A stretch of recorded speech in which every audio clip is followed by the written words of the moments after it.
تخيل معايا كده، حد بيطلب منك حاجة انت مش عايز تعملها، وبدل ما تقول لأ، لسانك بيقول اوتوماتيك إن شاء الله.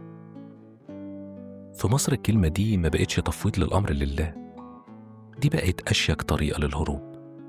احنا بنستخدم يا جماعة أعظم كلمة في الوجود عشان نهرب من مواجهة بعض. طب ليه بنخاف من كلمة لأ؟ وليه حولنا الغيب لمخزن بنرمي فيه وعودنا اللي مش ناويين نوفيها؟ خلونا قبل ما نلوم اللي بيهرب لازم نبص في المراية. احنا ليه بنصعب الرفض على بعض؟ احنا كأهل وكأصدقاء بنعتبر الرفض إهانة شخصية. لما حد بيقول لنا مش هقدر بنشيل منه وبنعتبره مقصر أو بيتقل علينا. عشان كده اللي قدامك بيضطر يلبس قناع إن شاء الله الكدابة عشان يشتري خاطرك. الوعي الحقيقي بيبدأ لما نفهم إن كلمة لأ مش معناها إني بكرهك، معناها إني بحترم وقتي ووقتك.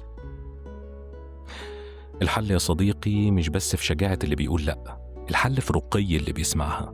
المرة الجاية لما حد يقولك مش هقدر اشكره على صراحته، حسسه إن الرفض مقبول وما بيقللش أبدا من غلاوته عندك.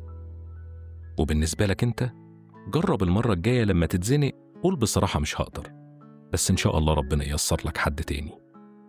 إحنا لما بنبني مجتمع بيقبل الرفض هنبطل نستخدم اسم ربنا كمهرب، وهنرجع لكلمة إن شاء الله هيبتها كعقد يقين.